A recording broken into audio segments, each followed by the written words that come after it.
Some fathers leave their children money, others leave wisdom. But Sarah Ward left her family something that would take 30 years to understand. The night she died, a strange bulge appeared on the ancient oak tree in their backyard, growing slowly like a wooden pregnancy that made no earthly sense. Elias Ward spent 3 decades raising his son alone while watching that mysterious growth. He measured it each year, whispered to it when no one was looking, and wondered what his dying wife could have possibly hidden inside that tree. His neighbors called it cursed. His son called it Dad's obsession. But now, with his boy heading off to college and the house feeling emptier than ever, Elias finally takes an axe to that bulge. What spills out changes everything he thought he knew about love, loss, and the promises we make to those we leave behind. What could a dying mother hide inside a tree that would wait 30 years to reveal itself? Before we jump back in, tell us where you're tuning in from. And if this story touches you, make sure you're subscribed, because tomorrow I've saved something extra special for you. The morning coffee had grown cold in Elias Ward's weathered hands as he stood at the kitchen window, watching the sun filter through the massive oak tree that dominated his backyard. At 58, his body carried the accumulated aches of 3 decades spent fixing other people's problems. Leaky faucets, broken furnaces, and squeaky hinges that never seemed to stay quiet for long. His calloused fingers traced the rim of the ceramic mug, a wedding gift from Sarah that had somehow survived 30 years of morning rituals and midnight worries. The house around him bore the comfortable weight of a life lived fully, if not always, easily. Mismatched furniture told stories of thrift store discoveries and hand-me-downs from neighbors who knew a struggling single father when they saw one. The walls displayed Marcus's artwork from elementary school, alongside Sarah's delicate watercolors, faded now, but still capturing the gentle spirit that had once filled these rooms with laughter and hope.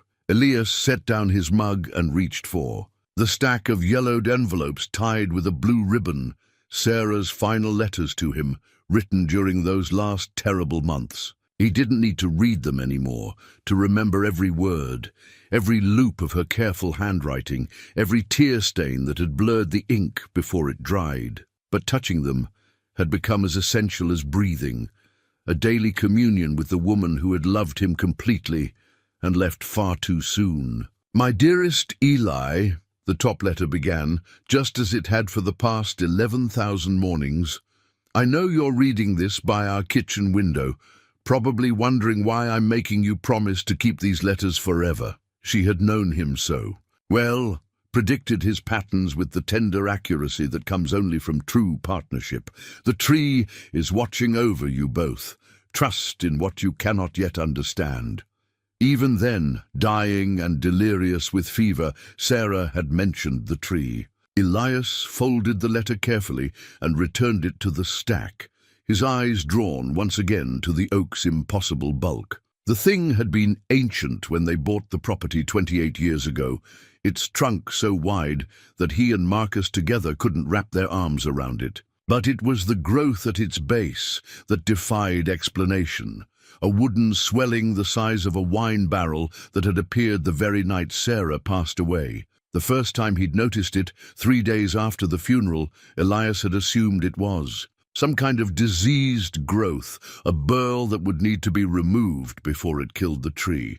But when the county extension agent came out to examine it, the man had scratched his head and admitted he'd never seen anything quite like it. Structurally sound, he'd said, running his hands over the smooth, almost polished surface. Whatever caused it, the tree's adapting. Might be best to leave it alone. That had been 30 years ago. Since then, the bulge had grown slowly but steadily, adding perhaps an inch in diameter each year.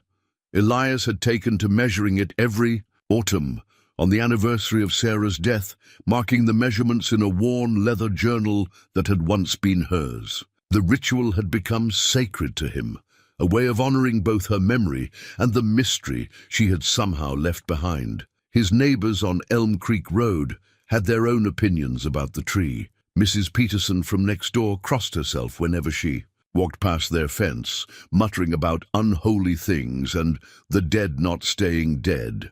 Old Charlie Brennan insisted it was some kind of fungal infection that would spread to the other trees if Elias didn't do something about it. But Mrs. Chen, the elderly woman who lived in the cottage at the end of the road, would only smile mysteriously when asked about it and say something about old spirits finding their way home. Elias had never been superstitious, but he'd learned to respect the tree's strange presence.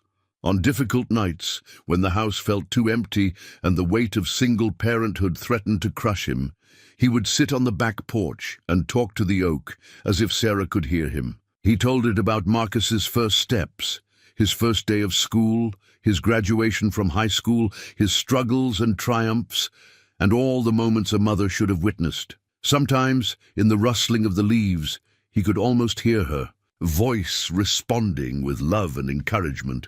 Marcus had grown up thinking this was normal behavior. To him, Dad talking to the tree was as natural as checking the weather or reading the morning paper. It wasn't until his teenage years that Marcus began to understand how his father's devotion to the oak appeared to outsiders. Friends would visit and whisper about the crazy tree guy, but Marcus had always defended his father with fierce loyalty. "He's not crazy," he would say. "He's just remembering Mom." The sound of footsteps on the creaky stairs pulled Elias from his reverie. Marcus appeared in the kitchen doorway, 30 years old now and preparing for the next chapter of his life. He moved with Sarah's graceful economy of motion, but his father's solid build and steady hands marked him clearly as Elias's son. Dark, a hair that never quite behaved properly framed, intelligent brown eyes that missed very little. "Morning, Dad," Marcus said, heading straight for the coffee pot. "You're up early again." "Couldn't sleep," Elias admitted, which was nothing new. Sleep had been elusive since Sarah's death, coming in fits and starts that left him tired but functional. "Figured I'd get started on the Petersons' bathroom sink before it gets too hot outside." Marcus poured his coffee and joined his father. At the window, both men looking out at the tree that had shaped their lives in ways neither fully understood. The morning light caught the bulge at its base, making the wood grain shimmer like water. "Stanford called yesterday," Marcus said quietly. "They've finalized my teaching assistantship for the fall semester, full ride, plus a small stipend for living expenses." Elias felt his chest tighten, pride and loss warring in his heart. He'd known this day was coming, had encouraged it, saved for it, sacrificed for it, but the reality still hit him like a physical blow. "That's wonderful, son. Your mother would be so proud." "I know you think I should stay," Marcus continued, his voice careful and measured. "Help you with the business, maybe settle down here like she did. But Dad, I need to see what's out there. I need to know who I am when I'm not just your son or her memory. You think I don't want that for you?" Elias turned to face his son, seeing Sarah's stubborn chin and determined expression. "You think I've been holding you back?" "Not intentionally," Marcus said, his tone gentle but firm. "But this house, this town, that tree, it's all about holding on to what's gone. I love you, Dad, and I loved Mom even though I barely remember her. But I can't build my life around someone else's grief." The words stung because they carried truth. Elias had built his world around preservation, around keeping Sarah's memory alive through routine and ritual. He read her letters every morning, maintained the tree with religious devotion, and structured his days around the patterns they'd established together. Change felt like betrayal, like letting her slip away completely. "The trees stopped growing," Elias said suddenly, the words surprising even him. Marcus frowned. "What do you mean?" "This year's measurement. Same as last year's, down to the millimeter. First time that's happened since it started." Elias retrieved the leather journal from the kitchen drawer, flipping to the most recent entries. 30 years of steady growth, and then nothing. Like it's finished with whatever it was doing. Marcus studied the careful measurements and notes. his father had kept. The handwriting was precise, almost scientific in its attention to detail. Charts and diagrams showed the Bulge's progression over 3 decades, a visual testament to Elias's unwavering dedication. "Maybe it's time," Marcus said softly. "Maybe whatever Mom was trying to tell us, we're finally ready to hear it." Elias closed the journal with a snap. "Or maybe it's just a tree with a weird growth, and I've been talking to myself for 30 years like the crazy old fool Mrs. Peterson thinks I am." "You're not crazy, Dad, and you're not old." Marcus placed a hand on his father's shoulder. "But you are stuck. We both are, in different ways. Maybe my leaving will give you permission to move forward too." The suggestion hung in the air between them, loaded with implications neither was quite ready to explore. Elias had indeed grown comfortable with his patterns, his predictable rhythms of work and remembrance. The idea of change, of letting go, felt like stepping off a cliff into empty air. "I've been thinking about cutting it down," Elias admitted, the words feeling like blasphemy even as he spoke them. "The tree. If you're leaving anyway and it's stopped growing, maybe it's time to let go of whatever hold it has on us." Marcus's coffee mug froze halfway to his lips. In all his 30 years, he'd never heard his father suggest such a thing.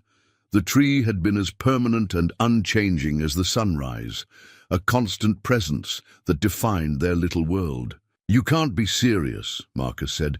"Dad, that tree is what, a memorial, a shrine to my inability to move on?" Elias's voice carried decades of accumulated frustration. "Your mother is gone, Marcus. She's been gone for 30 years, and I've spent every one of those years talking to a piece of wood like it could bring her back. But what if it could?" The question slipped out before Marcus could stop it, revealing thoughts he'd carried but never voiced. What if she really did leave us something, and we're just too afraid to find out what it is? Elias stared at his son, seeing Sarah's fearless curiosity in his eyes. She had always been the one to chase mysteries, to believe in possibilities beyond the ordinary. Marcus had inherited that from her, along with her graceful hands and her way of tilting her head when she was thinking hard about something. "You really think there's something inside that bulge?" Elias asked. "I think Mom was a lot more complicated than either of us realized," Marcus replied. "I think she knew things about this place, about that tree that she never shared with us, and I think she was counting on us to be brave enough to find out what those things were." Elias looked out at the tree again, seeing it through his son's eyes for the first time in years. What if Marcus was right? What if Sarah had indeed left them something beyond memories and faded letters? What if the tree wasn't a symbol of his inability to let go, but rather a promise that love could transcend even death itself? "If I'm going to do this," Elias said slowly, "if I'm going to cut into that tree, it should be before you leave. Whatever we find, whatever we don't find, we should face it together." Marcus nodded, understanding the weight of the moment. They were standing at the threshold of discovery or disappointment, of revelation or the final destruction of a beautiful illusion. Either way, they would cross it as father and son, united in their love for the woman who had brought them together, and whose memory had shaped them both. "Tomorrow," Elias decided, "after I finish with the Peterson job, we'll see what your mother left us, if anything at all." As if responding to their decision, a gentle breeze stirred the oak's leaves, sending shadows dancing across the kitchen floor like whispered blessings from the past. The Peterson bathroom sink had been more complicated than expected, requiring Elias to crawl under the house through a cramped crawl space that left his knees screaming and his shirt soaked with sweat. By the time he returned home, the afternoon sun was painting long shadows across the yard, and Marcus was sitting on the front porch with an envelope in his hands. "It came today," Marcus said without preamble, holding up the thick envelope with Stanford University's distinctive red cardinal logo, official acceptance letter, course schedule, dormitory assignment, everything. Elias wiped his hands on his work shirt and settled onto the porch step beside his son. The envelope looked expensive, official, like it belonged to a world far removed from their modest house on Elm Creek Road. He could see Sarah in Marcus's profile as his son stared at the letter, the same mixture of excitement and uncertainty. She'd worn when they'd first talked about buying this property. "When do you need to be there?" Elias asked, though he dreaded the answer. "August 15th. 3 weeks. Marcus folded the letter carefully as if handling something fragile. "Dad, there's something else. They're offering me a position in their graduate research program. Medieval literature, focusing on Celtic mythology and folklore. It's exactly what I've been working toward." Pride swelled in Elias's chest, followed immediately by the familiar ache of loss. Sarah would have been over the moon to see their son, pursuing academic excellence, following his intellectual curiosity wherever it led. She'd always encouraged Marcus's love of stories and legends, reading to him from old books about knights and magic when he was small. "That's incredible, son. You've worked hard for this opportunity." Marcus shifted uncomfortably. The acceptance letter crinkling in his hands. "The thing is, they want me to start immediately if possible. There's a summer orientation program, and Professor Brightwater, she's the department head, thinks I'd benefit from getting acclimated early." "How early?" The question came out sharper than Elias intended. "This weekend. I could drive out Saturday, get settled, maybe start the orientation Monday." Marcus's words came in a rush, as if speed could soften their impact. "I know we talked about doing something with the tree first. But Dad, this is my chance, my one real shot at making something of myself." Elias felt the ground shifting beneath him, the comfortable rhythms of his life suddenly accelerating beyond his control. 3 weeks had seemed manageable, enough time to prepare himself for the inevitable. But 3 days. The house would go from inhabited to empty in the span of a heartbeat. "You're afraid," Marcus said, and his voice carried the same gentle perception Sarah had always possessed. "You're afraid that if I leave now, something will happen to the tree, to Mom's memory, to whatever connection we have left." "I'm afraid," Elias admitted, "that if you leave now, I'll lose my courage, that I'll spend the next 30 years staring at that tree and wondering what might have been inside it, but never finding the strength to look." They sat in silence as the sun continued its descent, painting the oak tree in shades of gold and amber. The mysterious bulge at its base seemed to pulse with its own inner light, as if responding to their conversation with patient understanding. "Then, we do it tonight," Marcus said finally. "Before I lose my nerve, before you lose yours. We go out there with a saw and find out what Mom left us." Elias felt his heart rate accelerate. After 30 years of careful measurement and gentle speculation, the moment of truth felt sudden and overwhelming. What if there's nothing? What if I've been talking to an empty growth for 3 decades? "Then we'll know," Marcus said simply. "And maybe that's enough. Maybe knowing is better than wondering. What if there's something we're not prepared to find? What if your mother—" Elias couldn't finish the thought, couldn't voice his deepest fear that opening the tree might somehow disturb Sarah's rest or destroy the last tangible connection he had to her presence. Marcus stood and extended his hand to his father. "Then we face it together, the way she would have wanted us to." Elias took his son's hand and let himself be pulled to his feet. They walked around the house to the tool shed, where Elias kept his saws and woodworking equipment. His hands shook slightly as he selected a clean handsaw with fine teeth, the kind used for precision work rather than rough cutting. "Not a chainsaw?" Marcus asked. "This deserves respect," Elias said, running his thumb along the saw's edge. "If your mother really did leave us something, I'm not going to destroy it with a power tool."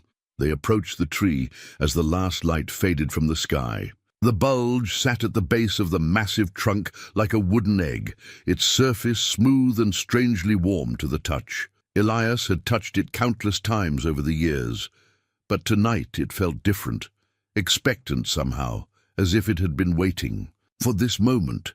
"Where do we start?" Marcus asked, his voice barely above a whisper. Elias knelt beside the growth, running his hands over its surface until he found what felt like a natural seam, a place where the wood grains suggested a division. "Here," he said, positioning the saw blade. "If there's an opening, it would be here." The first cut felt like sacrilege. The saw bit into the wood with surprising ease, as if the tree wanted to be opened. Wood shavings fell away in perfect spirals, releasing a scent that reminded Elias powerfully of Sarah's workshop in the basement, where she'd spent countless hours carving small animals and decorative boxes. "Dad," Marcus said suddenly, his voice tight with emotion, "look at the sawdust." Elias paused in his cutting and examined the wood shavings. They were perfectly formed, almost decorative, and they carried a faint shimmer that seemed impossible in natural wood. More strangely, they smelled like the lavender. Sachets Sarah had kept in her dresser drawers. "Keep going," Marcus urged. "There's definitely something inside." Elias resumed cutting, following the natural seam around the Bulge's circumference. As the saw blade went deeper, he began to encounter what felt like a different material, something harder and more refined than raw wood. After 20 minutes of careful work, he felt the blade break through into empty space. "It's hollow," he announced, his voice filled with wonder. "There's definitely a cavity inside." Working together, they managed to split the bulge open along the cut line.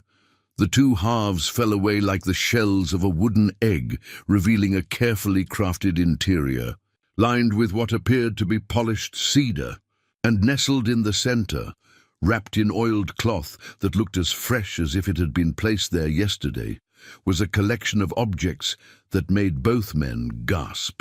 A music box sat at the center of the arrangement, its wooden case carved with intricate Celtic knotwork.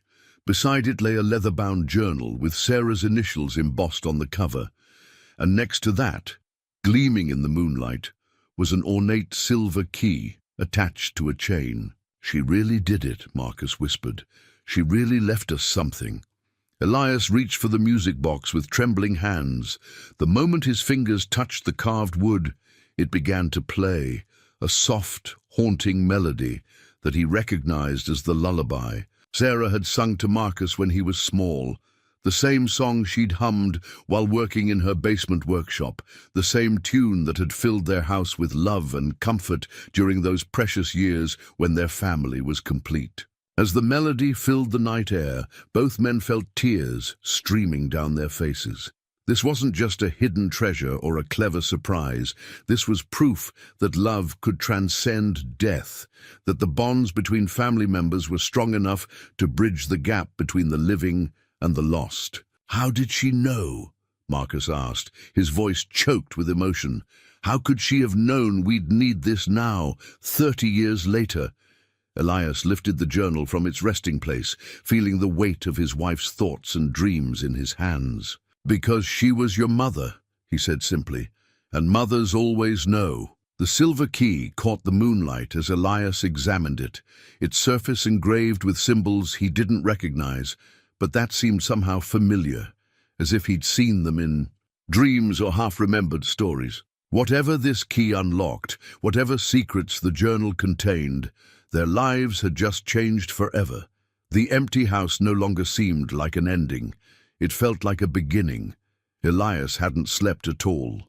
The three objects from the tree sat on the kitchen table like artifacts from another world, catching the first light of dawn through the window. The music box had played its lullaby twice more during the night before falling silent, as if it had delivered its message and was now content to wait. The journal remained unopened. Neither man had found the courage to read Sarah's words yet, and the silver key lay beside them both, mysterious and purposeful.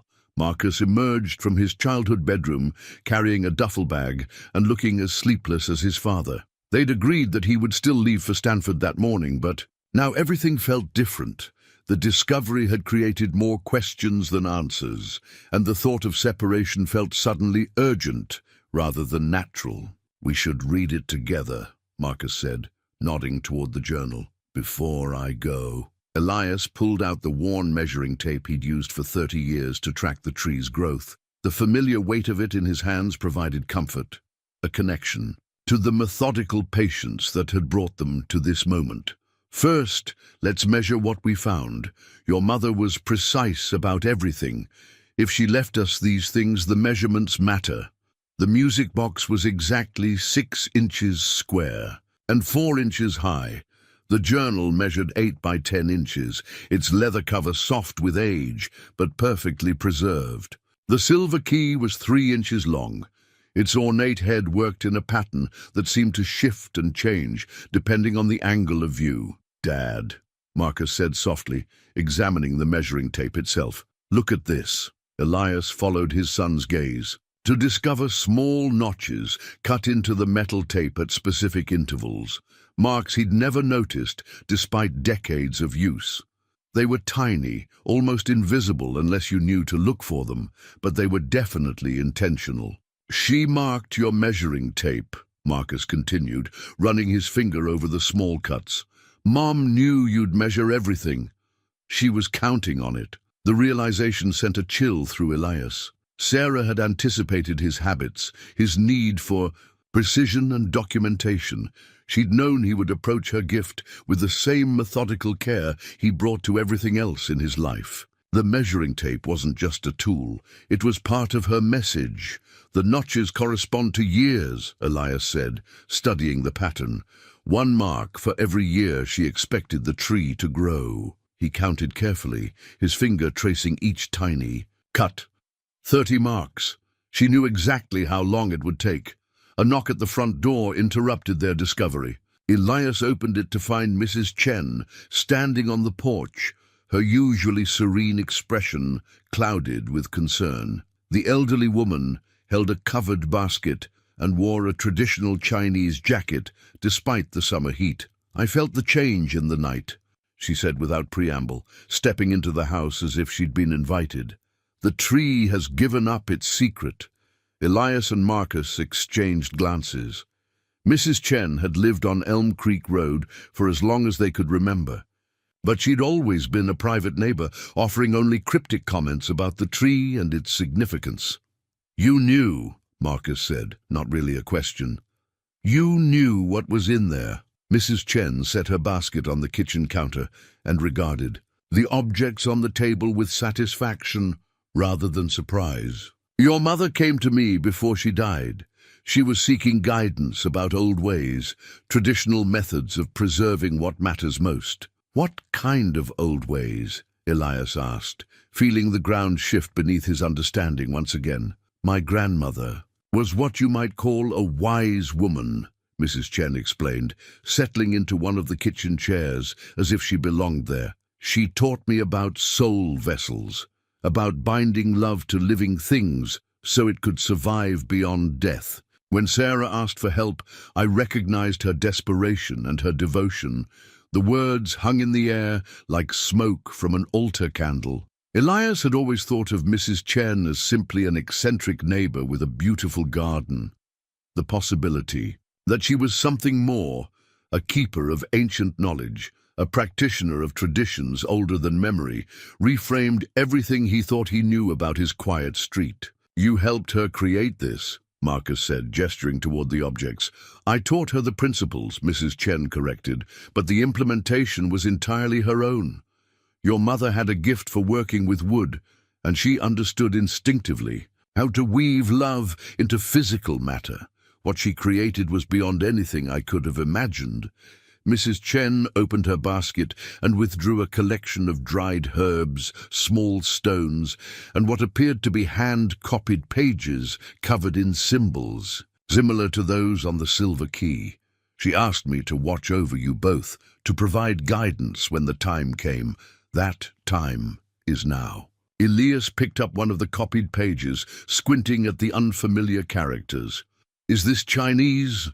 "Some of it, but also Celtic, Norse, and symbols from traditions so old they have no names." Mrs. Chen arranged the herbs in small piles on the table. "Your wife researched extensively before she came to me. She understood that love transcends cultural boundaries, that the deepest magic comes from the heart rather than any particular tradition." Marcus opened the journal carefully, revealing Sarah's familiar handwriting on the first page. But the words weren't in English. They were in the same mixture of symbols and scripts that covered Mrs. Chen's pages. She learned to write in the old ways, Mrs. Chen explained. The journal will reveal its secrets gradually, as you're ready to understand them. But first, you must prepare yourselves. What your mother created requires participation, not just observation. What kind of participation? Elias asked. Though he wasn't sure he wanted to know the answer, Mrs. Chen smiled, and for the first time since Sarah's death, Elias felt a warmth that reminded him of his wife's presence. Trust, acceptance, and the willingness to believe that love is stronger than death. These are not difficult requirements for a man who has spoken to a tree for 30 years. She stood and began gathering her materials. I will return tomorrow evening with proper instructions. In the meantime, read what you can in the journal, listen to the music box, and keep the key with you always. Your wife's gift is just beginning to unfold. After Mrs. Chen left, Elias and Marcus sat in stunned silence.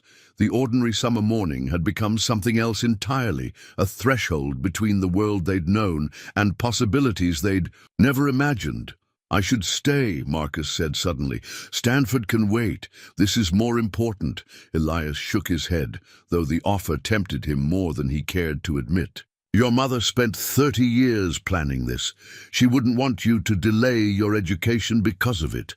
Besides, he lifted the measuring tape, feeling its familiar weight. If she could plan this precisely, she probably knew exactly when. You'd be leaving too.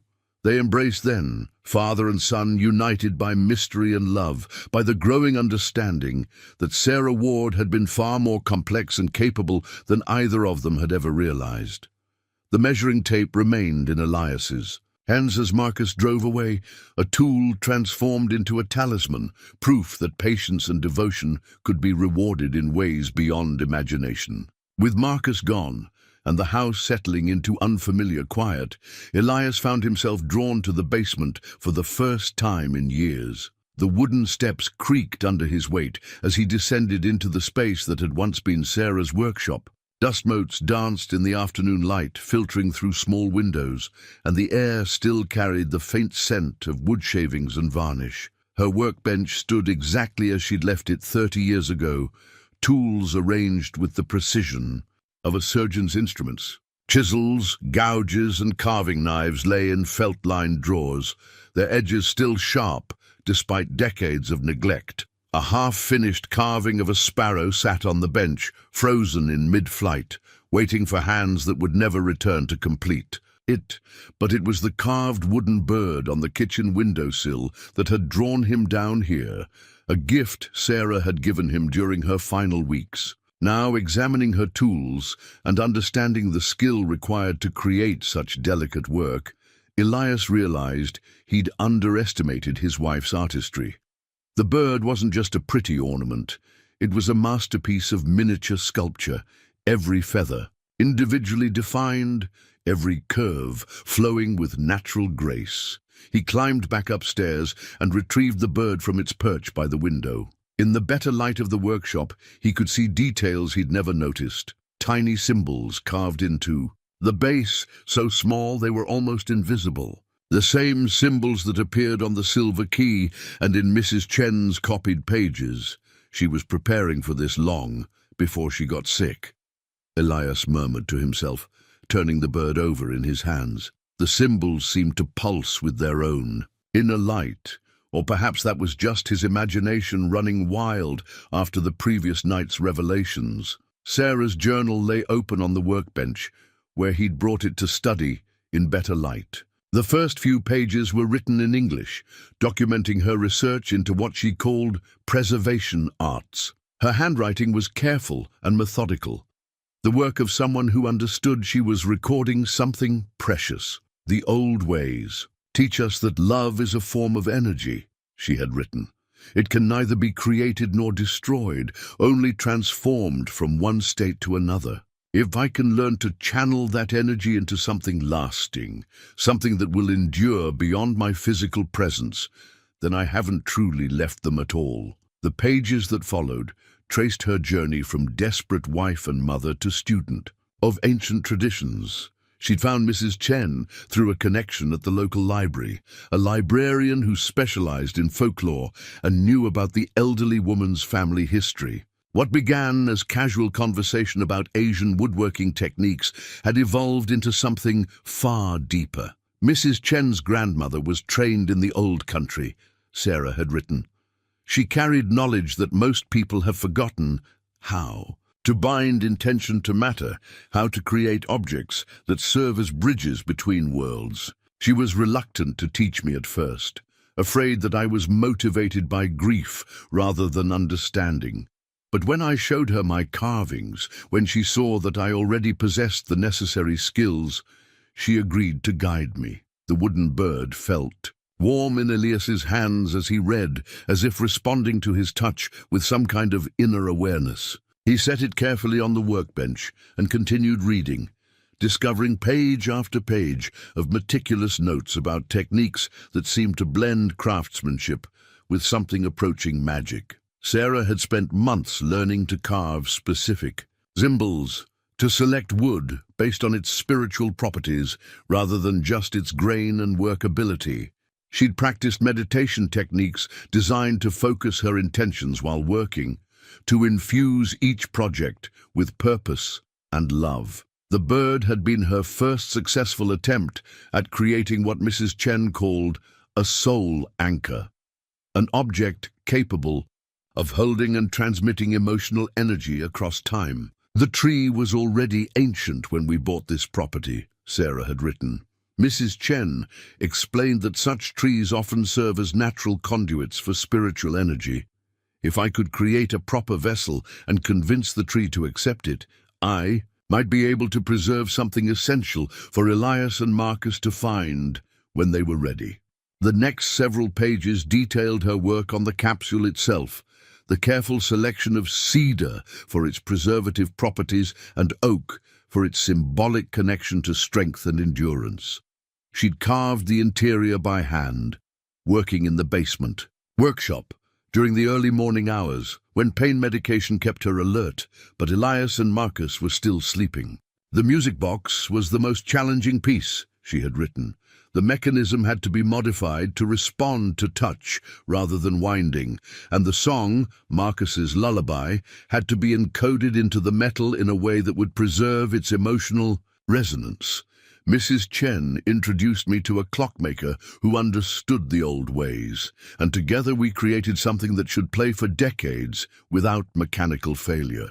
Elias touched the carved bird again, understanding now that it had been practiced for something far more ambitious. Every tool in Sarah's workshop, every half-finished project, had been preparation for her final masterpiece. She'd transformed herself from hobbyist to artisan to something approaching a folk magician, all in service of love and family. The journal's later pages grew more mystical, documenting rituals and practices that seemed to belong more to fantasy than reality. Sarah described ceremonies performed under specific moon phases, the preparation of oils and herbs designed to enhance spiritual connection, and meditative practices that allowed her to perceive what she called the tree's willingness to participate. "The oak has accepted my proposal," she had written in an entry dated just 2 weeks before her death. "Last night, during the full moon ceremony, I felt its ancient consciousness acknowledge mine. It understands what I'm asking, and it's willing to serve as guardian and protector. The vessel is ready, the contents are prepared, and the binding ritual is scheduled for tomorrow night." The final English entry was brief but profound. "If you're reading this, my beloved husband, then the magic worked exactly as intended. The tree has kept its promise, and you found the courage to look beyond the surface of things. Trust in what comes next. Trust in Mrs. Chen's guidance, and most importantly, trust in the love that brought us together and will never truly separate us." The pages that followed were written in the symbolic script that Mrs. Chen had taught her, unintelligible to Elias but somehow familiar, as if the meaning existed just beyond the edge of his understanding. He closed the journal carefully, overwhelmed by the revelation of his wife's hidden depths and secret preparations. Sarah had died not as a victim of illness, but as a woman who had taken control of her final weeks, who had transformed her approaching death into an opportunity for transcendent love. The carved bird seemed to watch him from its place on the workbench, a small guardian containing more wisdom and devotion than he'd ever imagined possible. Tomorrow evening, Mrs. Chen would return with instructions for the next phase of Sarah's gift. But tonight, Elias would sit with the tools and artifacts of his wife's transformation, marveling at the woman he'd thought he knew completely, but who had surprised him one final time with the depth of her love and the power of her determination. The phone call from Marcus came at 7 in the morning, his voice tight with excitement and confusion. "Dad, you need to see what I found at the university library. Professor Brightwater had me researching Celtic folklore for my orientation project, and I discovered something about our family." Elias cradled the phone against his shoulder while pouring coffee, Sarah's journal open on the kitchen table beside him. He'd spent the night trying to decipher the symbolic script, making small progress with the help of Mrs. Chen's copied pages. What kind of something? Genealogy records, immigration documents, even some transcribed interviews from the 1920s. Dad, Sarah's great-grandmother, wasn't just Irish. She was what they called a bean fiasa, a wise woman who practiced traditional healing and folk magic. There are documented accounts of her work in County Cork before she emigrated. The coffee pot trembled in Elias's hands. How is that possible? Sarah never mentioned anything about family traditions. Maybe she didn't know, or maybe she was protecting us from something she thought we wouldn't understand. But there's more. Marcus's voice dropped to an excited whisper. Professor Brightwater specializes in Celtic traditions that survived the emigration to America. She says there are families throughout New England who maintained the old practices in secret, passing knowledge from mother to daughter for generations. Elias sank into his chair, staring at Sarah's hidden art journal spread before him. The symbols that had seemed so mysterious suddenly felt familiar, as if they were part of a heritage he'd never known he possessed. Your mother must have discovered this somehow during her research. The interview transcripts mention something called the Seol Dryokta, the magic seed. It was a technique for preserving spiritual essence in living wood, usually oak trees, that were already considered sacred. Dad, what if this isn't just about Mom's love for us? What if she was following a family tradition that goes back hundreds of years? After ending the call, Elias retreated to Sarah's workshop with renewed purpose. He'd discovered a hidden compartment in her workbench the previous night, sealed behind a panel that required precise pressure on 2 carved symbols to open. Inside, he'd found additional journals, older ones, written in different hands, but bearing the same mixture of practical woodworking notes and mystical instructions. The oldest journal was bound in cracked leather and written in what appeared to be Gaelic, with occasional English translations in Sarah's careful handwriting. The first entry she'd translated read, "My grandmother in the old country taught me that trees remember everything, every storm they weather, every season they endure, every human hand that touches them with reverence. A skilled woman can teach a tree to remember love itself, to hold it safe until the time comes for sharing." Page after page revealed a tradition of women who had learned to work with what they called cooperative spirits, the consciousness that ancient trees were believed to possess. They created soul vessels not through force or manipulation, but through patient negotiation with the tree's own wisdom and willingness to help. The oak must choose to participate. Sarah had translated from a particularly complex passage. A woman cannot compel a tree to hold her essence. She can only ask and offer something of value in return. Usually this means caring for the tree throughout her lifetime, speaking to it regularly and ensuring its health and protection. Elias thought about his 30 years of daily conversations with the oak, his careful measurement and monitoring of its health. Had Sarah somehow arranged for him to fulfill the traditional requirements without understanding what he was doing? Had his devotion to the tree been part of her larger plan from the very beginning? Another journal, written in a more recent hand, contained what appeared to be Sarah's mother's notes about their family heritage. "My daughter shows no interest in the old ways," she had written. "She prefers her books and her art to the traditions that kept our family strong through centuries of hardship. Perhaps it's better this way. The modern world has little patience for women who speak to trees and work with their hands to create meaning from wood and stone." But Sarah had been interested, Elias realized. She'd simply hidden that interest so well that even her own mother hadn't recognized it.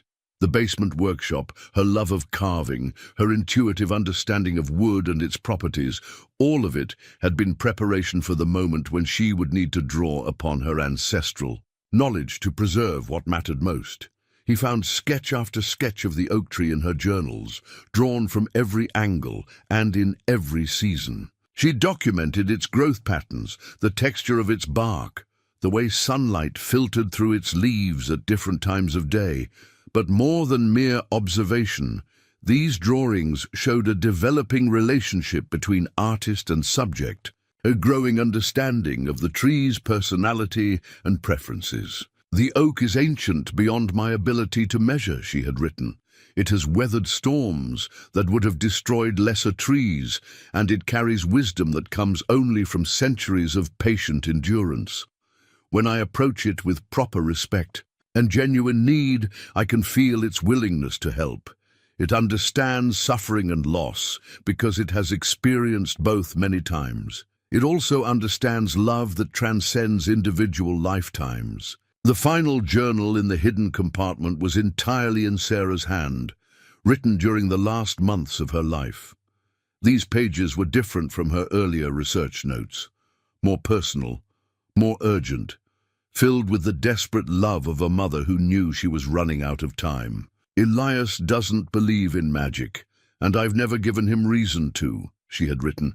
"He sees my woodworking as a pleasant hobby, my conversations with the tree as harmless eccentricity. But if I do this correctly, if I can channel everything I've learned from the family journals and Mrs. Chen's teaching, I can leave them something that will help them understand the true depth of love's power." Page after page detailed her preparations, the careful selection of materials, the timing of rituals according to moon phases and seasonal changes. She'd worked with scientific precision to create something that transcended science, using traditional techniques refined over generations to achieve a goal that most people would consider impossible. "The blessing stone was my grandmother's," she had written in one of the final entries. "I found it in my mother's jewelry box after she died, wrapped in silk and accompanied by a note I couldn't read until Mrs. Chen taught me the old script. It carries the accumulated blessings of 7 generations of women who used their hands and hearts to preserve love beyond death. Tonight, I add my own blessing to its power." Elias set down the journal and climbed the stairs to search through Sarah's jewelry box, something he'd avoided touching since her death. Buried beneath costume jewelry and forgotten earrings, he found a small stone wrapped in faded silk. The moment his fingers touched it, he felt a warmth that seemed to come from within the stone itself, and he understood that he was holding something far older and more significant than he'd ever imagined. The stone was carved with the same symbols that appeared throughout Sarah's journals, but these markings were worn smooth by countless hands that had held it before his. 7 generations of women, Marcus had said. 7 generations of mothers and daughters who had preserved love through knowledge, skill, and unwavering faith in the power of connection that transcends death. Sarah hadn't just created a beautiful surprise hidden in a tree, she'd fulfilled A family destiny that stretched back through centuries of tradition, using gifts passed down through generations to ensure that love could survive even the ultimate separation. Dr. Eleanor Brightwater arrived at Elm Creek Road in a vintage Volvo loaded with academic texts and looking every inch the university professor.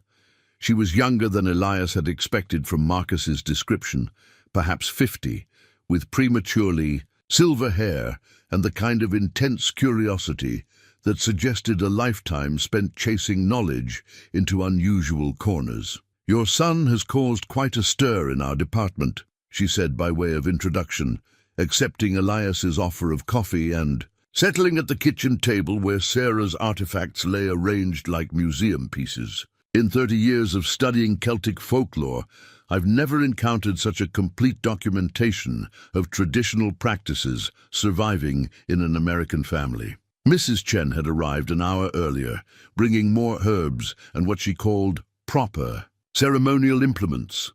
Small bells, polished stones, and a collection of candles made from beeswax and aromatic herbs. The elderly woman moved around the kitchen with quiet efficiency, preparing what she described as a suitable environment for understanding. "The blessing stone alone is extraordinary," Dr. Brightwater continued, examining the carved stone with obvious reverence. "These symbols represent a form of Ogham script that predates most written Celtic languages.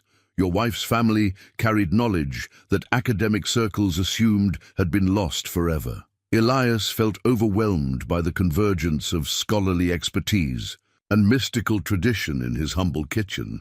2 days ago, his biggest concern had been fixing the Petersons' bathroom sink. Now he was hosting what appeared to be a consultation between a university professor and a practitioner of folk magic, all centered around artifacts his wife had hidden in a tree. "Mrs. Chen tells me that Sarah approached her for guidance," Dr.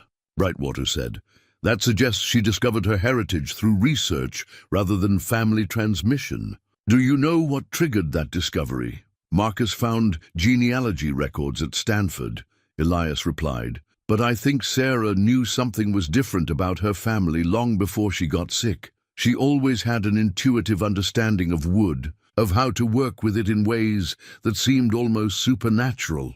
Mrs. Chen nodded approvingly. "Gift often manifests before knowledge. Your wife possessed the hands of a traditional craftswoman and the heart of someone called to preserve what matters most. When she came to me, desperate to find a way to remain present for her family after death, I recognized both the gift and the calling." Dr. Brightwater opened one of her texts to a page filled with photographs of carved stones and wooden artifacts. "What your wife accomplished represents a nearly perfect synthesis of Celtic soul vessel traditions and Asian energy-binding techniques. The theoretical framework alone should have taken years to master, but she managed it in months. Love provides its own acceleration," Mrs. Chen said simply. "When someone is motivated by absolute devotion rather than mere curiosity, learning happens at extraordinary speed." Elias picked up the silver key, still warm despite the cool morning air. "This key, what does it unlock? Sarah's journal mentions it, but not specifically." Dr. Brightwater examined the key with obvious fascination. "The craftsmanship is exceptional. Hand-forged silver worked with symbols that combine Celtic binding knots with what appear to be Chinese characters for protection and eternal connection.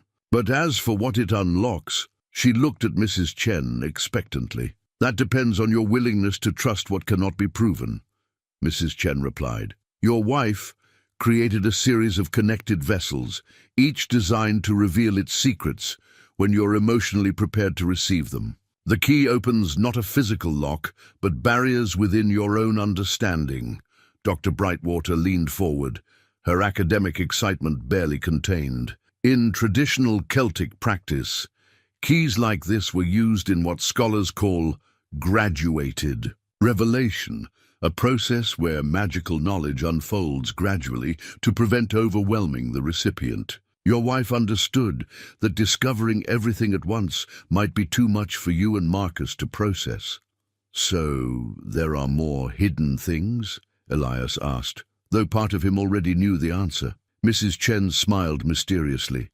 Your wife was thorough in her planning.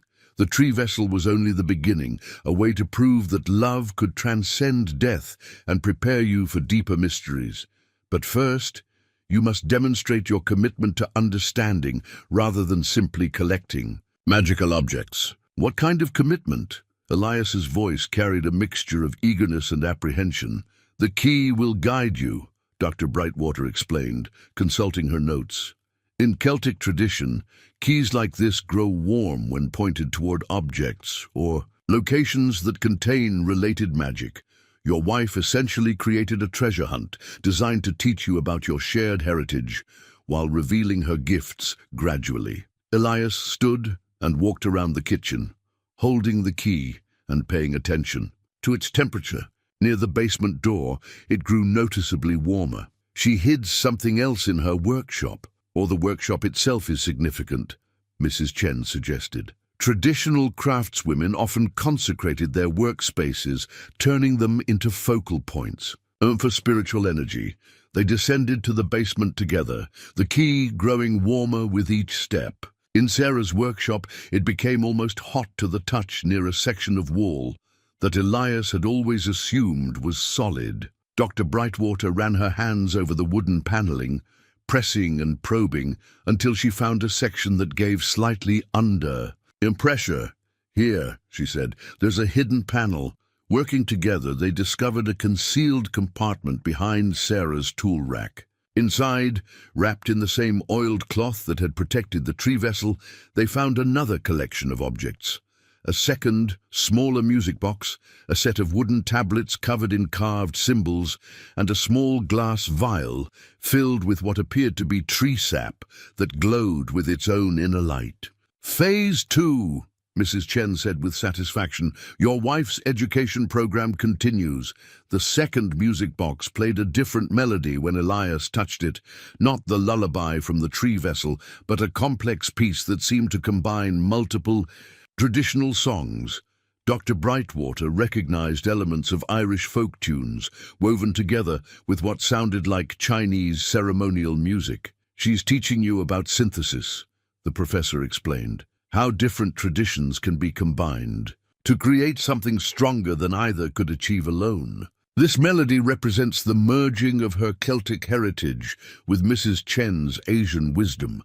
The wooden tablets were covered in symbols that Elias now recognized as the same script from Sarah's advanced journals. But these carvings were more elaborate, more detailed, suggesting instructions rather than simple documentation. These are lesson tablets, Mrs. Chen said, running her fingers over the carved symbols. Traditional teaching tools used to pass complex knowledge from master to student.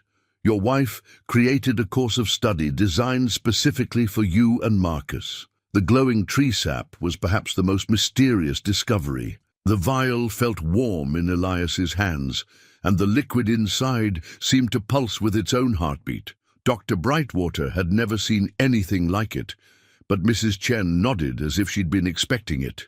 Essence of the original bonding, she explained. Sap collected from the oak during the ritual that created the tree vessel. This represents the actual moment when your wife's love became part of the tree's living structure. What am I supposed to do with it? Elias asked. That will become clear as you study the lesson tablets, Mrs. Chen replied. But first, you must call Marcus. This phase of your wife's gift requires both father and son to participate. As they climbed back to the kitchen, Elias felt the weight of revelation settling around him like a mantle. Sarah hadn't just left them a beautiful surprise.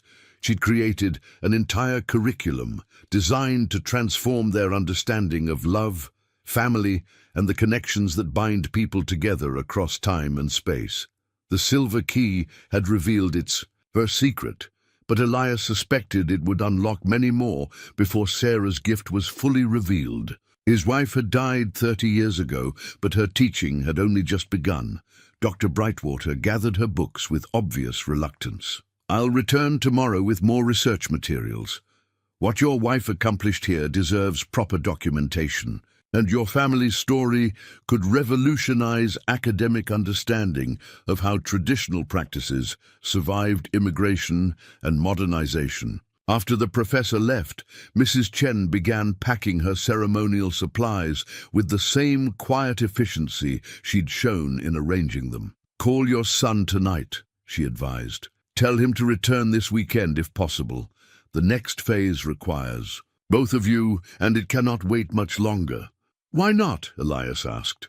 Mrs. Chen paused at the door, her expression serious. "Because your wife's essence is still bound to the tree, and that binding requires regular renewal through the participation of those she died to protect. If you wait too long between phases, the connection weakens. Love transcends death, but it needs living hearts to give it strength." Elias stood in his kitchen, surrounded by impossible artifacts and the lingering scent of ceremonial herbs, understanding that his quiet life had been permanently transformed.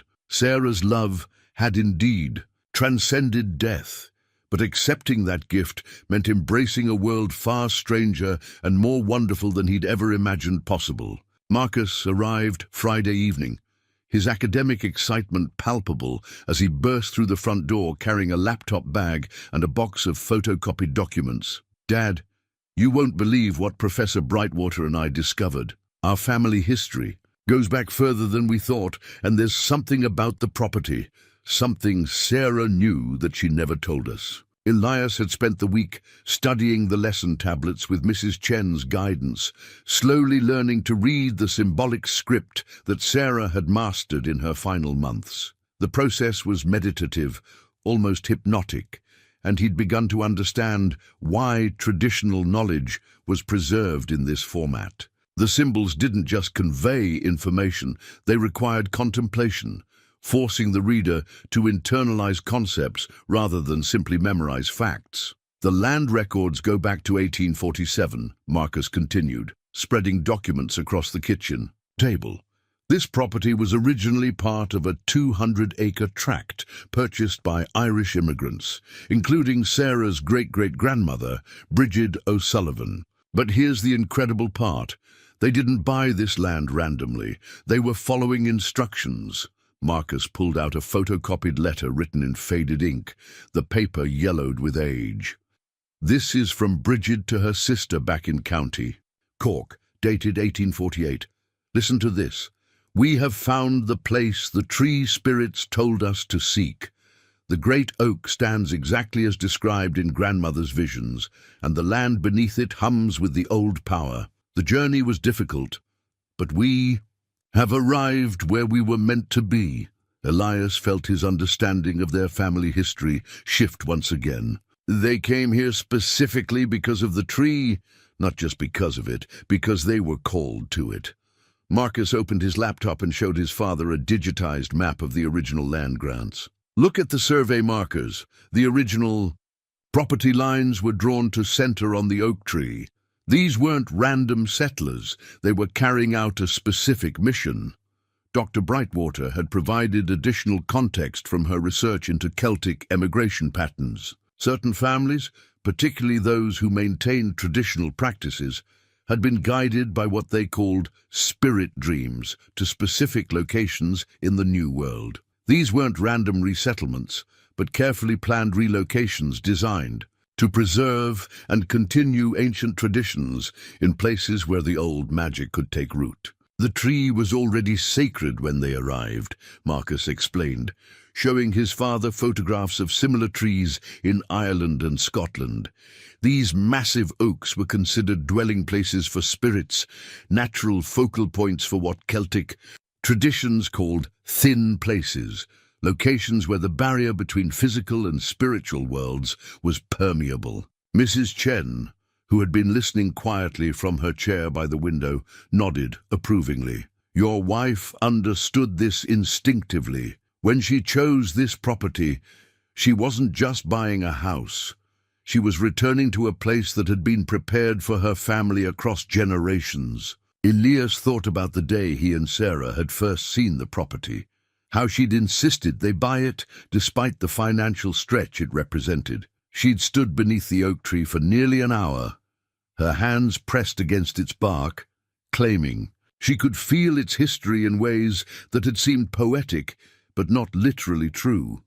"There's more," Marcus said, pulling out a manila folder marked with official government seals. "Professor Brightwater has connections with the National Archives. She requested the complete file on this property, including documents that are usually restricted."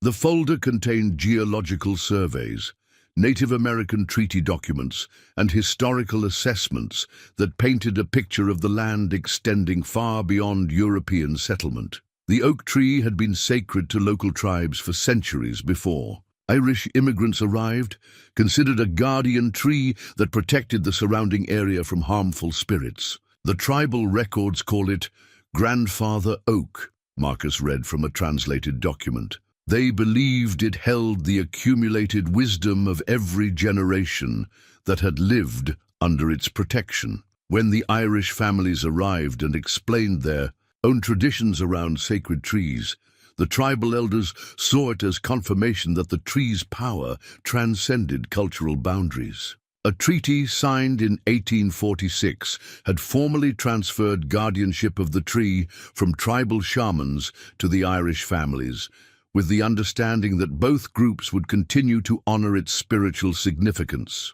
The document was witnessed by representatives from 3 tribes and signed with symbols that Elias now recognized as similar to those in Sarah's lesson tablets. "Your wife didn't discover this history," Mrs. Chen said quietly. "She was born knowing it, carrying the memory in her bones, the way traditional knowledge is always preserved. When she got sick and realized she might not live to pass that knowledge to Marcus directly, she found other ways to ensure the continuation of her family's sacred responsibility.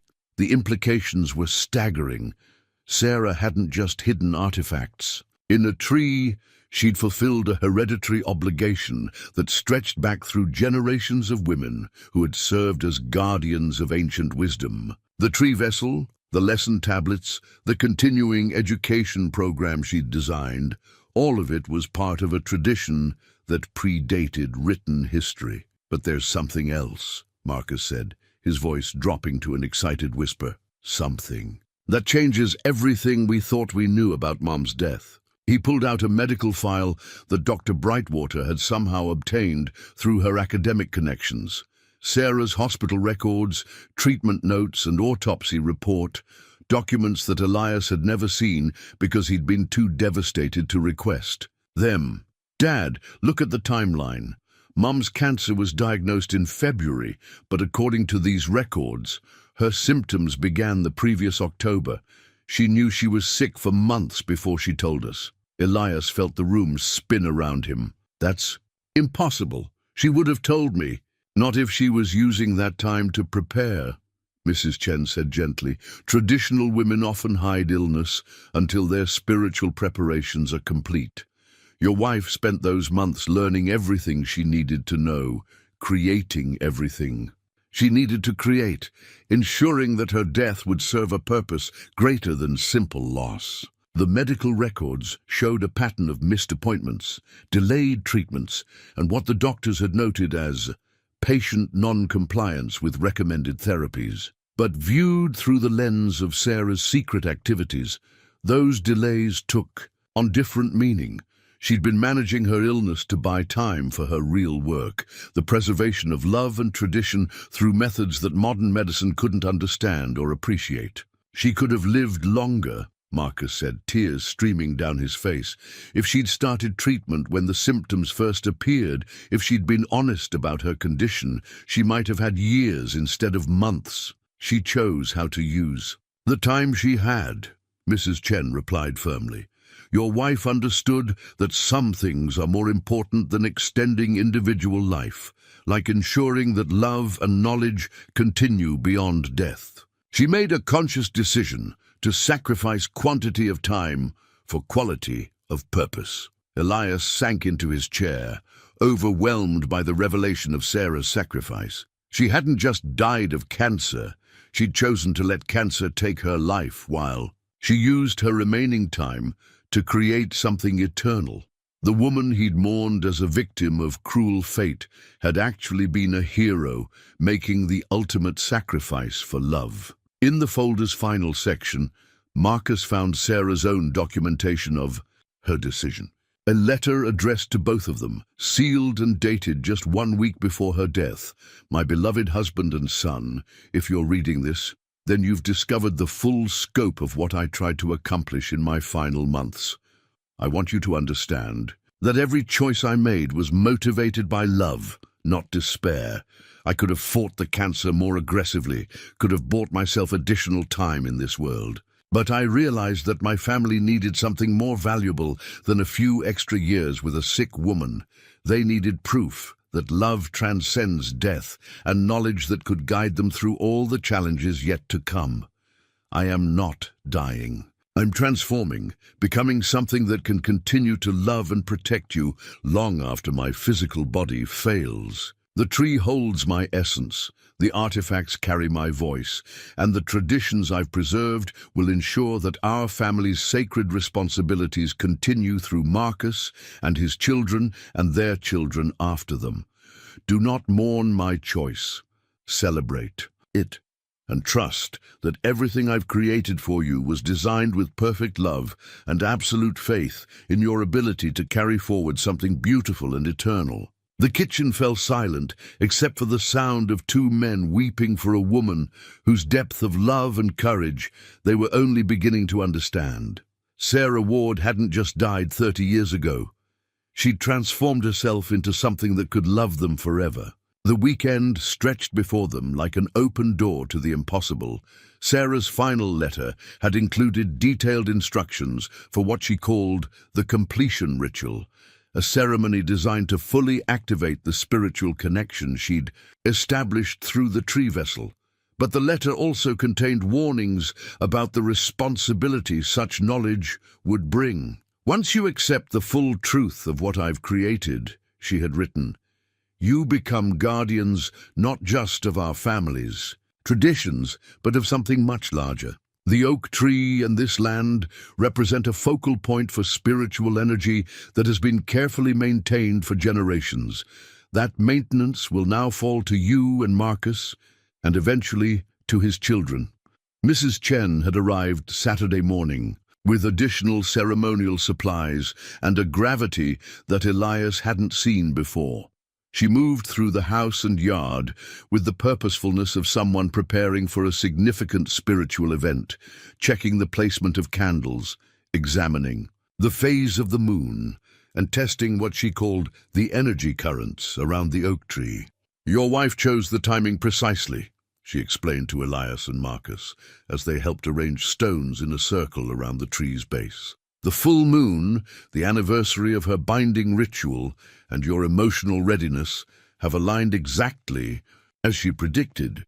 Tonight, the barrier between her transformed essence and your conscious awareness will be at its thinnest. Dr. Brightwater had returned with 2 colleagues from the university's anthropology department, but Mrs. Chen had gently but firmly sent them away. This is not academic research, she had told the professors.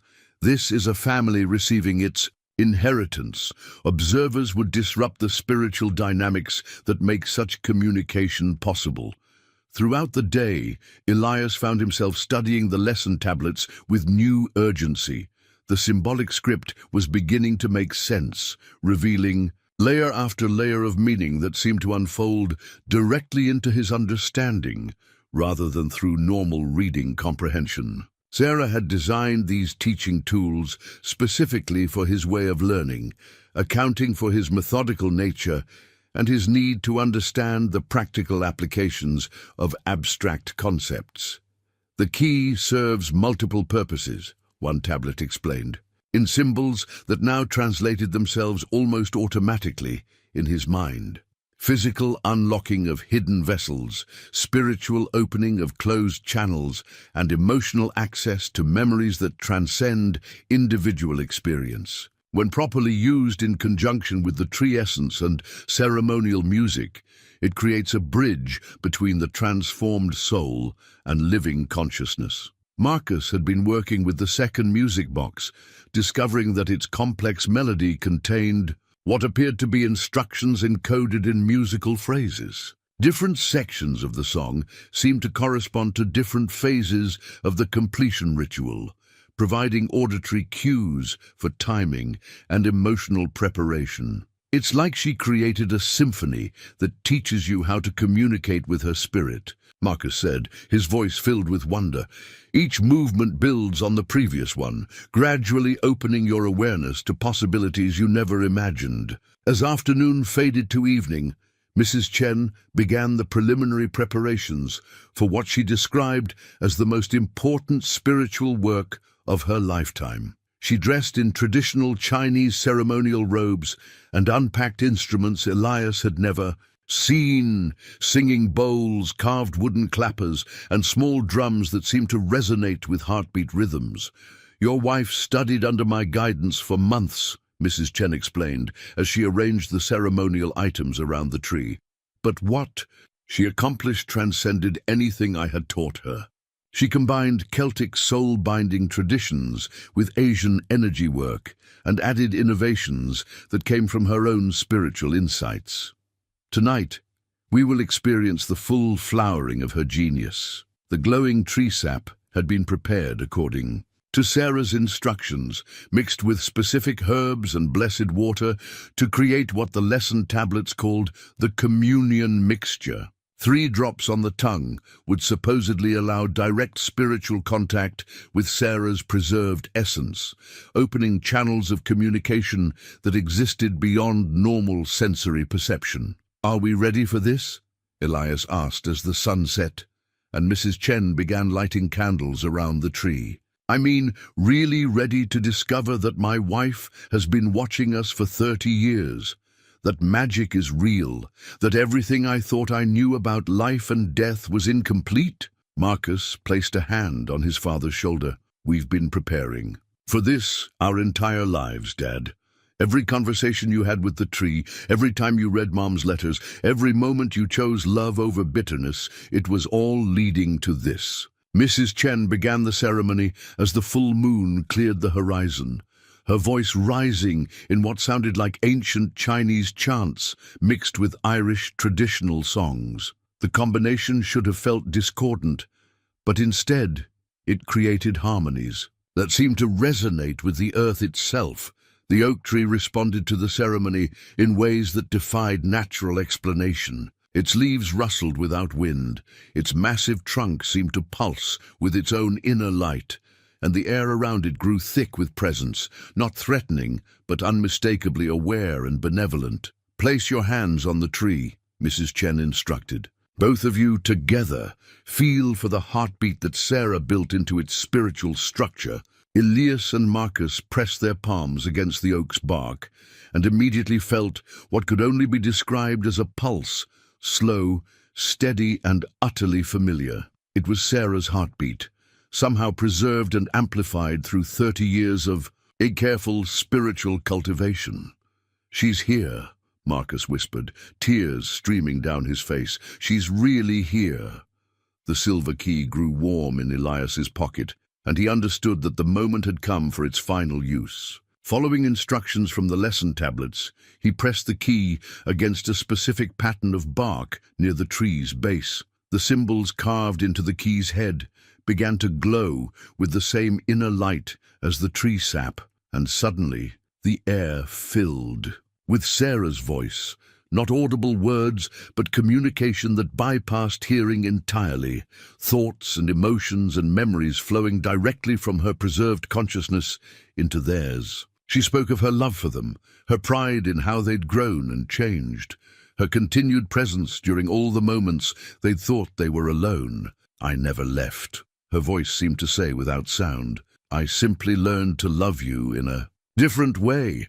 The tree sap, when consumed according to the ritual instructions, intensified the connection until Elias could see Sarah as clearly as he had in life. Not a ghostly apparition, but a vibrant presence made of light and love, smiling at him with the same warmth that had sustained him through 30 years of missing her. "You preserved our love perfectly," she told him.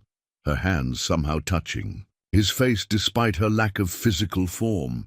"You talked to me every day. You read my letters with the same devotion I put into writing them. You raised our son to be exactly the man I hoped he would become."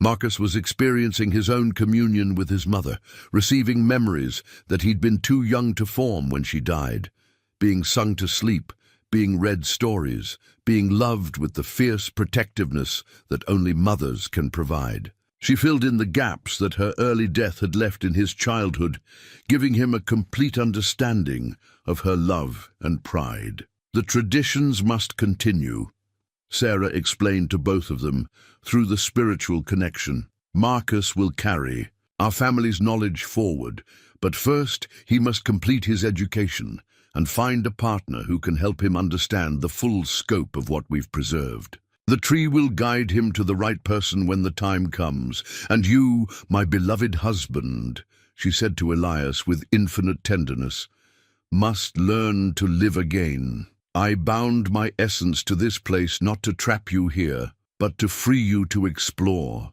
the rest of your life knowing that our love remains constant and eternal. I will always be part of this tree, but you must be part of the wider world." The ceremony continued through the night, with Sarah sharing knowledge about their family's spiritual heritage, practical guidance for maintaining the sacred site, and personal messages of love that had accumulated over 30 years of patient waiting. She revealed the locations of additional hidden artifacts, explained the symbolic meanings behind everyday objects that had seemed merely sentimental, and provided instructions for teaching future generations about their responsibilities as guardians of ancient wisdom. As dawn approached, the intensity of the spiritual connection began to fade, but not before Sarah delivered her final gift, the promise that they could return to the tree whenever they needed guidance or simply wanted to feel her presence. The communion ritual could be repeated annually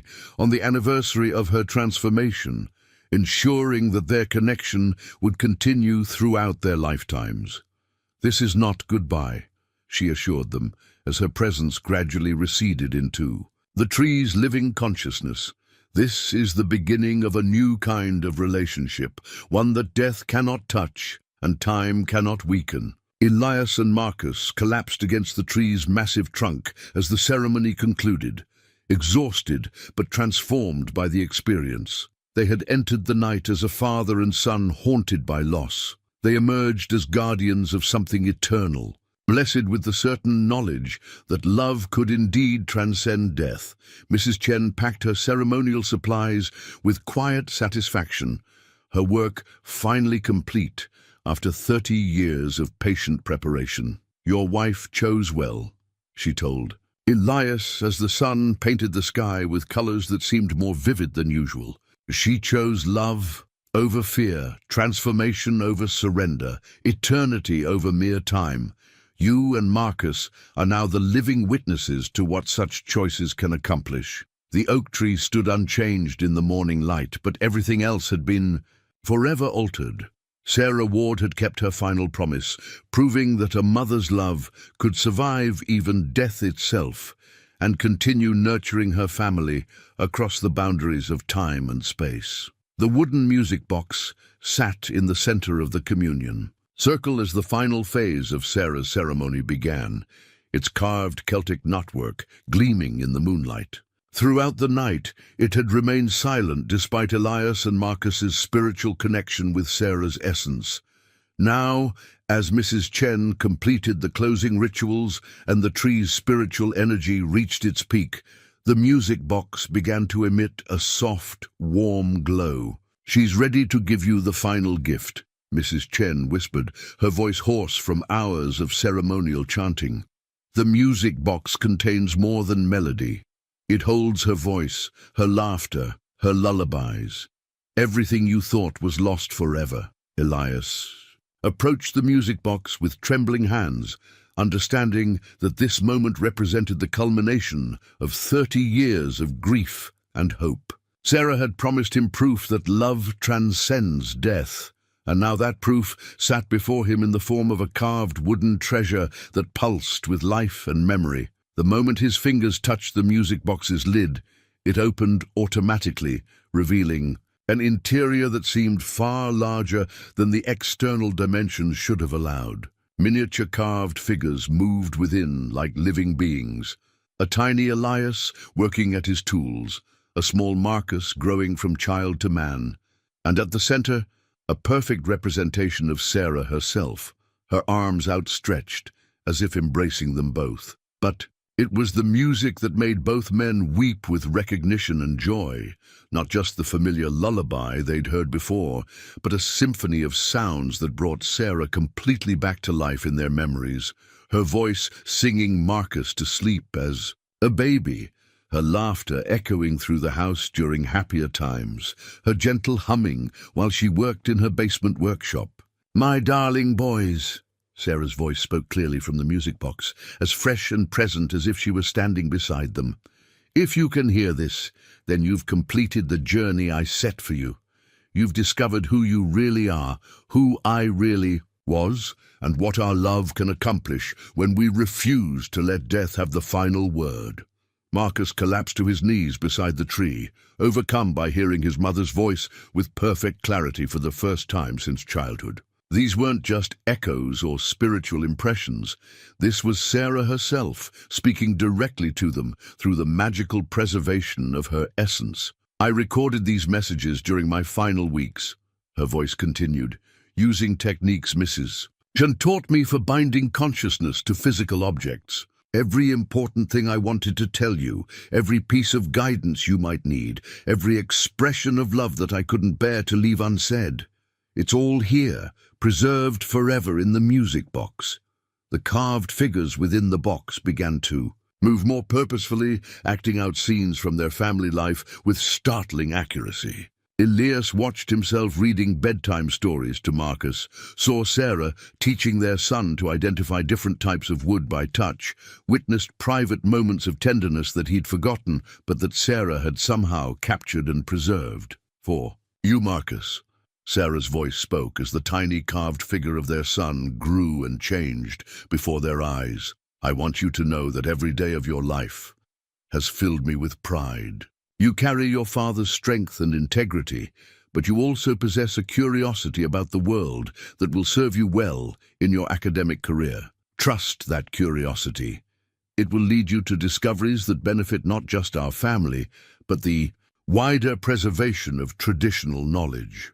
The music box showed Marcus studying at Stanford, meeting a young woman whose hands bore the same craftsman's calluses that marked Sarah's family line, building a life that honored both scholarship and spiritual tradition. The visions were so vivid and detailed that they seemed like prophecies rather than mere hopes.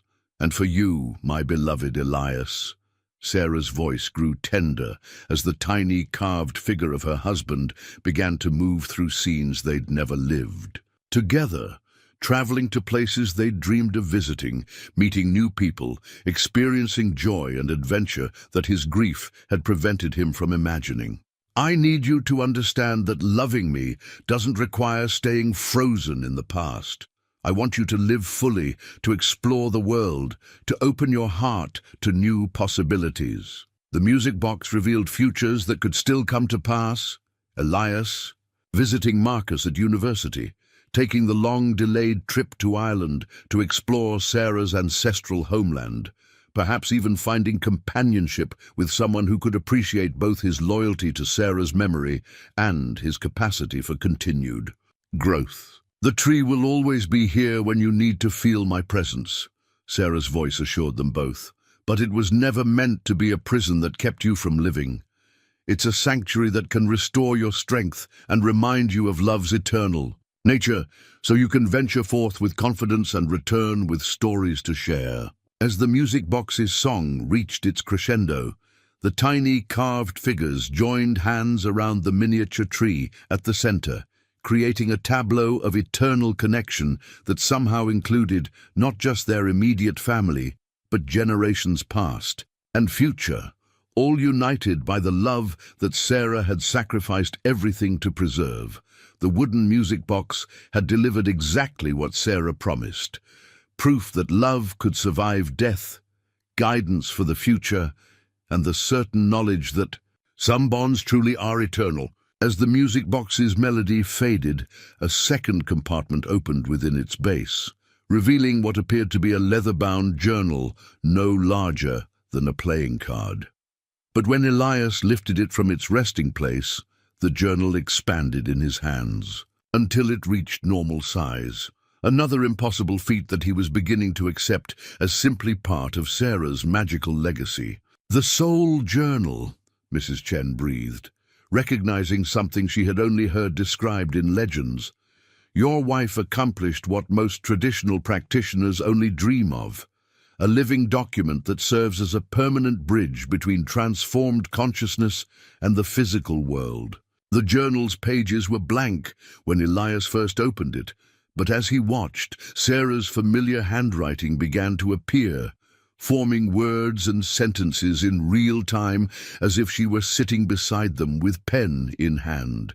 "My darling family." The journal wrote itself, "This is my gift of continued presence. Whenever you need guidance, comfort, or simply want to share your thoughts with me, write in this journal and I will respond. Death has not silenced me.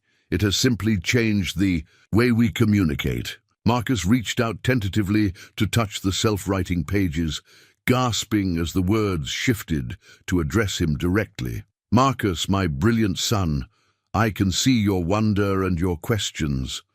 Yes, this is really me, preserved through love and magic and 30 years of patient preparation. Ask me anything about our family history, about the traditions you'll carry forward, about the life decisions you'll face. I am here to help guide you through all of it." Elias took the pen that materialized beside the journal and wrote with, shaking hands, "Sarah, is it really you? Is this real, or are we hallucinating from grief and exhaustion?" The response appeared immediately in her distinctive handwriting. "It's me, beloved. More me than I've been able to be since the night I died. This journal allows my consciousness to flow freely, to respond to your thoughts and emotions with the clarity I possessed in life. I have watched over you both for 30 years, celebrating your victories and aching during your struggles. Now, finally, we can share those experiences together." Marcus wrote his own question. "Mom, why didn't you tell us about our family's magical heritage? Why keep it secret?" "Because you needed to discover it gradually," the journal replied. "Magic revealed too quickly can overwhelm and frighten. I needed you both to develop the wisdom and emotional maturity to handle such responsibility. Your father's 30 years of faithful devotion to the tree proved his readiness. Your academic pursuit of Celtic folklore proved yours. Everything unfolded exactly as it needed to." Over the following hour, the journal became a three-way conversation that bridged the gap between life and death with startling intimacy. Sarah shared memories that Elias had forgotten, answered questions about Marcus's childhood that had puzzled him for years, and provided insights into their family's spiritual heritage that would take years to fully understand. "Tell me about the choice you made," Elias wrote, his hand trembling as he formed the words, "about sacrificing treatment time to create all this. Do you regret it?" "Never," the journal responded emphatically. "Elias, my love, I could have fought the cancer more aggressively, and perhaps lived 2 or 3 additional years as a sick woman growing weaker each day. Instead, I chose to spend my remaining strength creating something that would allow me to love you forever. Would you rather have had those few extra years, or this eternal connection?" The question hung in the air between them, and Elias realized that as much as he had mourned Sarah's death, he would not trade what they had discovered for anything, not even the chance to have her back in physical form. Marcus wrote next, "What do I need to do now? How do I carry this forward?" "Live your life fully," the journal replied. "Complete your education, find love, start a family of your own. When you have children, teach them about their heritage gradually, just as you learned it. The tree will guide you to a partner who shares our family's spiritual gifts, trust in that guidance, and visit home regularly, not out of obligation but out of love. And you, my faithful husband, the journal addressed Elias without him needing to write, must learn to see this discovery as freedom rather than additional responsibility. I am no longer trapped by death, and you are no longer trapped by grief. We have proven that love survives everything. Now live as if you believe it. The journal continued writing, sharing practical guidance about maintaining the tree's spiritual health, instructions for annual communion rituals, and detailed explanations of the family traditions that Marcus would eventually pass to his own children. But more than information, it provided what both men had needed most: the absolute certainty that death was not an ending, but a transformation, and that love truly could transcend any boundary. As dawn light began to filter through the oaks leaves, the journal delivered its final message. This is not goodbye. This is the beginning of a new chapter in our love story. I will be here whenever you need me, ready to share in your joys and comfort you through sorrows. We are still a family, bound not by physical presence, but by something far stronger, love that has been tested by death and emerged victorious. The pages of the journal remained open, waiting for future conversations, future questions, future moments when father and son would need the guidance and comfort that only Sarah could provide. The Soul Journal had revealed its purpose, not just as a record of the past, but as a living connection that would sustain their family bonds across all the years to come. 6 months later, Elias stood in the same kitchen window where this story began, but everything had changed. The morning coffee was still part of his routine, but now he shared it with Sarah through the Soul Journal, writing brief updates about his day and receiving her gentle responses filled with love and encouragement. The yellowed letters tied with blue ribbon remained on the table, but they were no longer his only connection to his wife's continuing presence. Marcus had returned for Christmas break, bringing with him stories of academic success and, more importantly, news of a young woman named Eleanor, who taught traditional crafts in the university's continuing education program. "She works with wood the way you and Mom did," he'd written in the Soul Journal during one of their three-way conversations. "Her hands know things that can't be taught in textbooks." Sarah's response had been immediate and delighted. "Bring her home for Easter.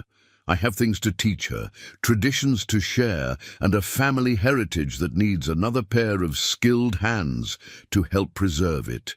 The seed, Sarah's final gift, sat in a place of honor on the kitchen table, waiting for the right moment to be planted. It had come with specific instructions written in the Soul Journal. "When Marcus brings Elena home, plant this seed together in the front yard. It will grow into a companion tree for our oak, one that will anchor your son's branch of the family to this sacred ground, while allowing him to build his own life wherever his path may lead." Elias had followed Sarah's guidance about living more fully, taking his first vacation in 30 years to visit Ireland and explore the landscape his wife's ancestors had called home. The trip had been revelatory, connecting him to centuries of tradition, while opening his eyes to possibilities beyond the familiar routines of Elm Creek Road. In County Cork, he'd found the cottage where Sarah's great-great-grandmother had learned the ancient crafts she'd brought to America. The current owner, a woman who introduced herself as a distant cousin, had known about the family's emigration to the New World and the sacred responsibility they'd carried with them. "We've been wondering about our American relatives for generations," she told Elias over tea in a kitchen that looked remarkably similar to his own. "My grandmother always said that someday someone would return to learn about their heritage and share what they'd preserved across the ocean." The visit had resulted in an ongoing correspondence and plans for hosting Marcus and Elena the following summer, creating connections that bridged continents and generations. Sarah had been right, as always, letting go of fear and embracing. Possibility had opened doors he'd never imagined existed, Mrs. Chen still visited regularly, but their relationship had evolved from teacher and student to something approaching equals. Elias had proven his ability to maintain the tree's spiritual health and continue the traditions Sarah had died to preserve. The elderly woman spoke of eventually passing her own family's knowledge to him, ensuring that both Celtic and Asian wisdom would be preserved in the same caring hands. "Your wife chose her successor well," Mrs. Chen had told him recently. "You have learned to balance respect for tradition with openness to growth, exactly what these old practices need to survive." In the modern world, the oak tree itself had changed in subtle but significant ways since the completion ritual. Its leaves stayed green longer into autumn, its bark seemed to glow with inner warmth during winter months, and visitors often commented on the sense of peace they felt when standing beneath its massive canopy. Children were particularly drawn to it, as if recognizing something welcoming and protective in its ancient presence. Dr. Brightwater had become a regular visitor, documenting the family's traditions with scholarly precision while respecting their sacred nature. Her research was laying the groundwork for a broader understanding of how Celtic magical practices had evolved and survived in American immigrant communities. "Your family's story is rewriting academic assumptions about the preservation of folk traditions," she'd told Elias during her most recent visit. "What Sarah accomplished represents a perfect synthesis of old knowledge and new applications, something that most scholars believed was impossible." But beyond academic interest, the professor had become a friend who understood the weight of guardianship that Elias and Marcus had inherited. She served as a bridge between their private spiritual practices and the wider world that was slowly beginning to acknowledge the reality of traditions that transcended ordinary understanding. The house no longer felt empty, even when Elias was alone. Sarah's presence filled every room through the artifacts she'd created, the rituals she'd established, and the continuing conversations that flowed through the soul journal. He'd learned to distinguish between loneliness and solitude, between missing someone and staying connected to them across the boundary of death. As spring approached and plans solidified for Marcus and Eleanor's visit, Elias found himself looking forward to the future with an enthusiasm he hadn't felt since Sarah's diagnosis 30 years earlier. The seed would be planted, new traditions would begin, and the cycle of love and preservation would continue into another generation. Standing at the kitchen window with his morning coffee, writing his daily greeting to Sarah in the Soul Journal, Elias reflected on the journey that had brought him to this moment of peace and purpose. Some fathers leave their children money, others leave wisdom, but Sarah Ward had left her family something far more precious. She had left them proof that love truly is eternal, that death is merely a transformation, and that those we cherish never really leave us. They simply learn new ways to continue loving us across time and space. The oak tree swayed gently in the morning breeze, its ancient branches reaching toward a sky filled with infinite possibility. And Elias smiled as Sarah's voice spoke quietly through the pages of their continuing conversation. "Good morning, my beloved. Tell me about your dreams." The story that began with mystery and loss had become a testament to love's ultimate victory over every boundary, every fear, and every attempt to separate hearts that were meant to beat as one forever.